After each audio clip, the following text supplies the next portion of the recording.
This is Dhwani, and in discussion with Maneesh Vijaya, the founder and chief mentor of PM Pulse, who has an overall experience of over 28 years in the project management industry and has been running PM Pulse since 2006. So let's welcome Maneesh Vijaya. Thank you so much for having me.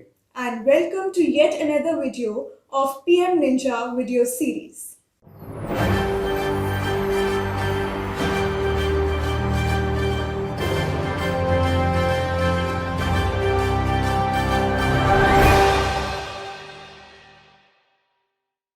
Let us begin. So, do you have any idea how many professionals you have trained since 2006? All right, I'm not too sure. I actually got one of my associates to actually count. Now, when we started in 2006, there was not too much of data collection in an IT or digital format, so we had a more of actual papers. But we still got an associate because I've got file loads of that, and we went through it. And of course, somewhere down the time, we also had a digital footprint. And now we stopped, after counting something like close to 82,000 professionals. Yes. It sounds big, but you need to understand that was not all done by me. So we have Raf, who works from Germany. We have Rajat, who sits with us in Bangalore. We have 4 or 5 other people in different countries and a few in India.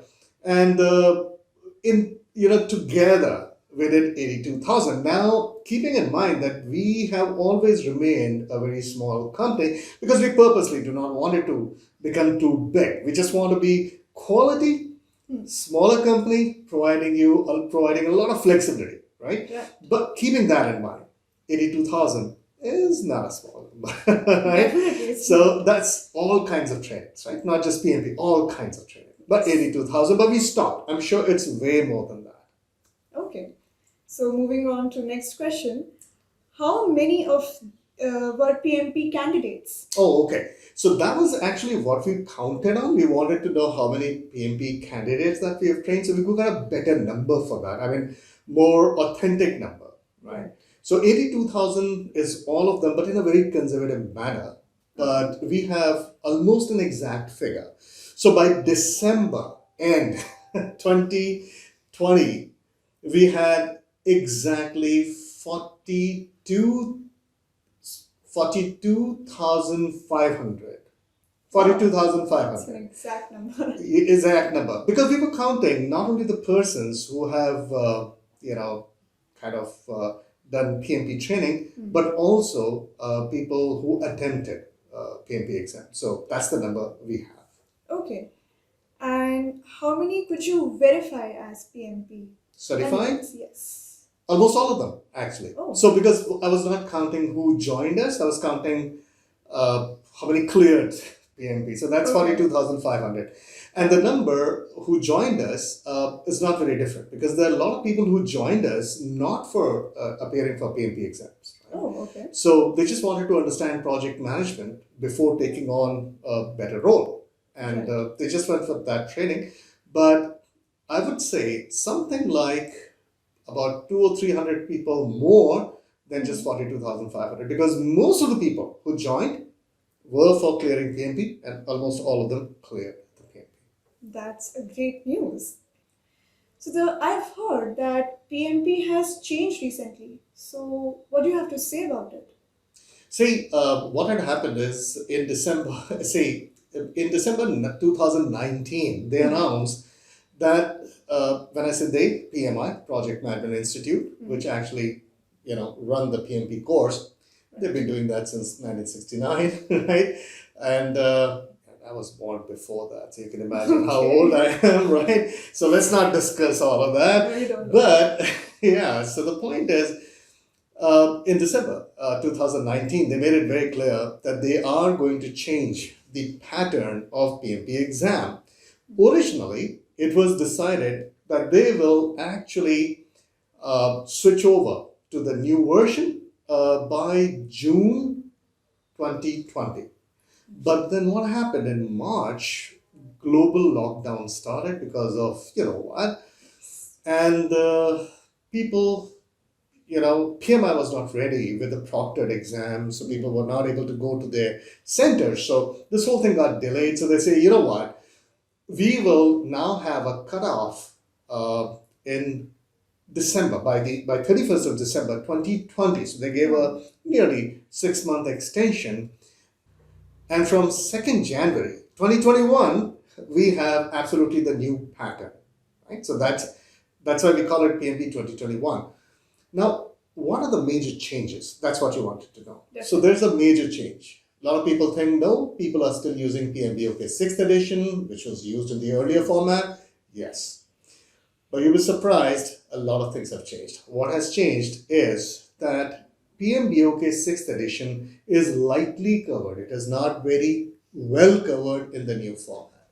This is something very few people will come forward and tell you. It's very lightly covered. And then what PMI did, they actually hired somebody else, something called logical operations, and they hired them and asked them to create a PMP examination prep based on a new content that they published, which is called ECO, Examination Content Outline, which is for that new version, 2021. Right. And this PMP prep guide, authorized by PMI, remember, not made by them, authorized by PMI, is something that they focus on. Now that is available from PMI. This another thing which has changed from PMI is that earlier they used to rely on companies like us. See, we were an REP, Registered Education Provider, and we would look at PMBOK, we would look at the content, and we would create our own content. So we had a lot of accountability towards our content. But now what PMI has done, not only that they have changed the platform, they have not only changed the format, they've also changed the way they execute the exam, in which what I mean is that they not only assign ATPs, now they don't use the word called REPs anymore, Registered Education Provider, they've converted it to Authorized Training Partners. And they're called ATPs, more or less the same. But now they're providing the content. So even the training material, the prep guide, even the slides are made by PMI. Basically made by somebody else, authorized by PMI, but PMI is supplying them. And it only goes to the ATPs. And then the ATPs have to charge specific fees, not only their fees to the the candidates, they also charge a specific content fee per person. So it makes it quite expensive. So not only the format has changed, the way it is delivered by PMI has also undergone a change. So it's a substantial change. So I believe it has made it difficult for you to show creativity in this. In fact, it's a very mature question because this is a very big problem which nobody's talking about. Previously, all the companies or registered education providers or training institutes would actually own their material. They would have to show a lot of creativity to make people understand the same material in a more creative manner so that people can really understand what's the content all about, right? So that they can understand and identify with it. However, now the ATPs are charging more money, but there is zero accountability because the content comes from PMI. So there is no creativity. They just actually take the content from PMI and just show it because you're not supposed to change the content. That's as per the agreement that you have to get into with PMI. So yes, that's a really matured and very important question that you asked. And I wish more people ask this question to their own ADPs. It's a huge problem. All right. So, do you think that there are any mistakes that you have found in the PMI guide? Yeah, let me put it mildly, without sounding too critical, because I really cannot antagonize PMI. I get So that. yeah, they are the big guns, and I've spent a major portion of my life, professional life, with PMI. So kind of love them. I've always been associated with them, but this time I don't know what has happened. Whom they've brought this material from? This prep guide is so inconsistent with the PMBOK. Now, let me tell you where the problem is. PMI published for 2021, the new format, an ECO, which is basically like a syllabus. Okay, this is what you need to go through. It's a more generalized syllabus. It's called ECO, Examination Content Outline. But what they have also said is that in order to get the content for this ECO, you need to go through the PMBOK guide, the Agile guide from PMI, as well as the Prep guide, which they have authorized. As I said, this Prep guide was made by somebody else. Right. Now it has been approved by PMI. Now the point is, we would expect normally that if the single institute is providing these 3 documents for you to study so that you can prepare for the exams, you would never in your wildest dream imagine that these 3 documents, they don't actually coincide. They don't. And that's a huge problem. And there are hundreds of cases. And I've actually made more videos and I'm constantly putting it on to YouTube because I really want people to have an informed idea. So imagine a situation where in PMB, they say kickoff meeting means this, and they have an entirely different meaning of kickoff meeting in the prep guide. And if the question shows up in PMP exam, what do you do? That's a good question. Exactly. And that's just one of the hundreds that I've found. Oh. And I'm talking about hundreds. So I started going through this documentation towards mid of January, and I'm still going through it while I'm creating my own content. And the number of inconsistencies are quite mind-boggling. So there are quite a major issues. And what I'm trying to do is try to create a material which will help people overcome this. But you asked for issues. I'm sorry. Yes, we would like but to. that's the problem. Right. Okay. This is rather a tricky situation that you have told us about. How are other authorities, training institutes handling this exactly? Do you have any idea? To be very honest, I actually attended courses of other ADPs only to understand how they are handling it because I was totally shocked at what I was seeing. And then I talked to a lot of other people and I talked to a lot of other candidates who have attended other trainings from ADP. So basically, I sent out a lot of feelers, tried to experience this. And to answer your question, well, nobody's doing anything about it. Literally nothing. Because as I told you, there's no accountability. The only people I see doing a little bit of hard work towards it are the people who are not ADPs. ADPs are simply not doing anything about it. They don't have to because all they can do is add a few more slides to the content which is provided by PMI, but they cannot alter the sequence of the slides. They cannot alter the slides themselves. So it's pretty bad. Now, what is even worse? Imagine we are talking about project management. PMBOK has been made as per the framework of knowledge areas. Right? You can call them chapters, knowledge areas, doesn't really matter. So we used to go through knowledge areas and, over a period of time, it used to make certain sense. Now, they don't go by knowledge areas. Suddenly, imagine, we are talking about project management and the very first topic people talk about, ADVs, because that's how the slides have been made, is how to create a team. And on the second or third day, we come to know what is a project.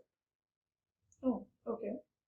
Right? Do you get what I'm going with this? Yes. And that's a sequence, right? And ADPs are really not doing anything about it. They can't. To be very honest, let's not blame ADPs. Yeah. They want to, but they can't, right? So that's a huge issue. And I attended, and I'm saying that by attending at least 5 other courses, spent about 200,000 Indian rupees just attending other people's courses to figure out what are they doing about this. Exactly. Nobody's doing anything. And everybody is giving you the same content because PMI charges additional fees per participant, and in turn they give an access right in the PMI site to access certain documents. What are those documents? You have this prep guide. You have certain formats which are quite basic. In fact, I know people who have done free formats available on internet, completely free but way superior. And they have some videos, about 8 or 9 videos called Spotlight. They're one of the most basic videos. None of them are 5 or 6 minutes long. They don't explain anything. Nothing is explained. And if you think that I'm making it up, all you have to do is go to that site and look at those videos. There are free videos on YouTube which are on the same topic Right. in the same manner, which is far superior to what those spotlights are. So people are getting this feeling that if you go through ADP, you get the authorized content from PMI. What they don't realize that this content from PMI is not made by PMI like PMBOK. It's been outsourced. And I've already told you about the problems of mistakes and inconsistencies that are there in those outsourced materials. So yes, it's a big problem. Yes, this is actually very interesting to hear. We really did not know about this. I don't know if the word interesting really cuts it, but I think it's more like tragic. No, I'm not kidding, because you're literally playing with the careers of people. That is right? very true. Hard-earned money being put for a high, because the prices have gone up, right? So the price that the ADP is charging is already gone up, and on top of that, per participant fees. So it's pretty expensive. Okay. Yeah. Yes. So it does become very expensive. Exactly. And in certain cases, the training itself has become more expensive than the examination itself. That's a tragedy. Yes. And yet you're not getting the material that you should be looking for, or what you're hoping to get. It's a big problem. Yes, it does seem. Okay. But the larger question is that if you are not an ATP, then how can you provide the 35 contact hour certificate? All right. So this is something what ADPs, when they advertise, they're constantly saying, and that's quite incorrect. And people can go to the PMI site to see this. It's highly incorrect. They're constantly saying that if the only persons who can provide a PMP training is ADPs. That's incorrect. This has never been the case. Since the beginning of PMI, people could give trainings. Of course, the training content should meet the standards of PMI. And a PM Pulse, being a good standing, we have the content that matches PMI. We cover everything about ECO. So yes, to answer your question, our certificates do count in PMI. It's not a problem at all. So we can provide, we are providing, we're not only providing 35 contact hours, we are providing tons of PDUs to people for CCR. So all those things are, valid, and it's accepted by PMI. The question that I could actually tell you is that the reason why I did not take ADP. Since 2006 till December 2020, PM Pulse has been a registered education provider. Our payment cycle was also December, so it just kind of matched with PMI. And I had already, applied for ADP, thinking it'll be on similar lines. And I also paid the money. And as I went through the entire transition process, and I realized that if I become an ADP, I have to only use those particular slides, which means I cannot even change the sequence or anything. Then I decided to cancel my ADP, and I've applied for refund. Right? So, and I know PMI, they're very straightforward. They'll just refund. So that's not the problem. The reason I actually did not go for ADP is because, my 35 contact certificates will be approved by PMI. It is acceptable there. But at the same time, not being an ADP provides me a whole lot more of creativity. It gives me a lot of wriggle space, because I can then create my own content, which covers everything in such a practical manner and such a, logical manner, that people would be able to, go through the content and make sense out of it instead of getting lost.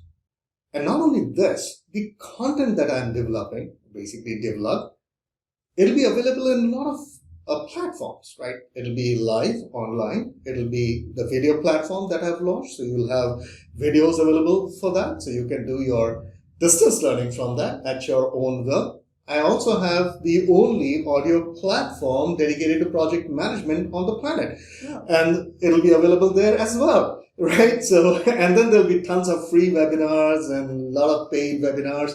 So, a lot of content. But it gives me a phenomenal flexibility to create my own content, make people understand, and not get stifled by the content produced by somebody approved by PMI, which as an ADP, I cannot deviate from. And the moment I realized it, I parted ways. Now, this is nothing to do with PMI. I'll always be in touch with PMI. If they change their style, I'll immediately become, a member of, REP, ADP, whatever it is, of PMI. But till that time, it doesn't happen. I need my flexibility to be able to give quality material to people. And it's a very tricky situation. And it's a very interesting situation where if I'm an ADP, my hands are tied. And if I'm not an ADP, I can actually get better content. That is correct. I would just like to ask here, so are you providing any certificate from your side which is equivalent to the 35 contact hour certificate? It's not equivalent. The certificate that we provide is 35-hour content and it will be accepted by PMI. It's as simple as that. Okay, that's very good to know. Okay. But I did not hear you that you provide any kind of guarantee, because a lot of ATPs, they provide a passing guarantee. So do you not provide one? I don't know how to answer this question, because this providing a passing guarantee, it's actually a borderline ethics violation case. So I don't know what this passing guarantee is. Let me first explain why ADPs are providing passing. Not only ADPs, many other trainers who are not even ADPs, but they are training for PMI, they also provide passing guarantees. Now, let me tell you, how does this passing guarantee actually work? A lot of people actually fall for this trap and they go ahead with those kind of trainings. Oh, this fellow provides passing guarantee. But what is it that they're guaranteeing? What you need to understand is nobody's guaranteeing your passing. They're simply saying that if you don't pass, here's your money back. Now imagine, this is all statistics. How does this work? Any company that provides you a passing guarantee basically wants people to come to their batches in volumes. There'll be no company which will not want people in volumes and then say, okay, we still provide you passing guarantee, because it doesn't make sense. This is all statistics. So let's say that a typical company which does very well advertising, they've got like army of people providing advertising and all social media. You find them everywhere. You just type the word PMP and their name kind of shows up. And they provide you passing guarantee, 100% money back, passing guarantee. I don't know what it is. So they do that. But how are they doing it? So they have army of people who are advertising, and therefore they have to up their course. And if they cannot up their course fee, if they kind of make it medium, then they cannot make money, because they're also having a lot of expenses, right? So what do? They have to hire they have to get a lot of candidates. And in some cases, you'll have 60 to 70. I'm not kidding. 60 to 70 people in one physical room or in one virtual room, one session. Nobody can ask questions. Everybody's chatting with each other because people have questions, but they can't ask. It's like a chaos. And those trainings are done only for somehow obtaining your 35 contact hours. That's it. That's what it is. And then the trainer, kind of directs you, okay, read that, read this. And I'm going to be very, very open here. Some of the trainers even give illegal PDF copies of content of others. Read this book. It's really bad. I got emails from certain people. It's really bad. Okay. So I actually wrote them back, don't do this. They apologized, but it's a very serious consequence. So, but that's what they do. Now, let's say out of these 50, 60 people who attended the session in one particular batch, 10 of them did not clear. 50 of them did not clear. Let's say 50% of these people did not clear, right? How many of them would actually go and claim? that I didn't clear? Hardly. Because at this senior level, you also have a sense of loss of motivation. You kind of have a loss of faith. You don't go back. For the few people who go and claim, it's okay because they've already made money from other people, Yeah. right? So this passing guarantee is a very dangerous thing. This is not products like ready-made products. You're buying a TV set or something. This is education. It's going to affect your career, right? So I hate this concept of passing guarantee. Anybody. So whether people join us or not, right? We don't provide this kind of a passing guarantee. All I can tell you is that the people who have joined us, nearly 100% have passed. And we've been doing that since 2006. But do you still want a guarantee? Sorry, it's not going to come from me. That's no problem because he has really explained the guarantee concept really well. I would like to ask, has PM Pulse published a PMP schedule? And if it has, where can we find it? All right, so basically now the content creation is done, right? So we have a schedule and it's starting from the end of March, and the entire schedule is available on the link. So I think I'll provide the link in the comment section as well, in the description section as well. And probably when you edit this video, you could also give that link as, on the, Yeah, we show it on we're going to just show it there. Yes. And basically, it's my website, pm-pulse.com. And if you just search for workshop, right, you'll find a couple of workshops, and one of them is PMP, the new version 2021. So 6 months schedule is already there. That's great. All right, I think this covers all the questions that I had for you, Maneesh Vijaya. Thank you. I'm glad that I could help. And I really hope that this video could provide you with insightful knowledge and morality and ethics, and also inner working of PM Pulse. Also, if you think that I did not cover any particular question, please put them down in the comment section below. If you like this video, please smash the like button and ensure that you subscribe so that you do not miss out on any of our other PMP videos. Thank you for watching. Thank you.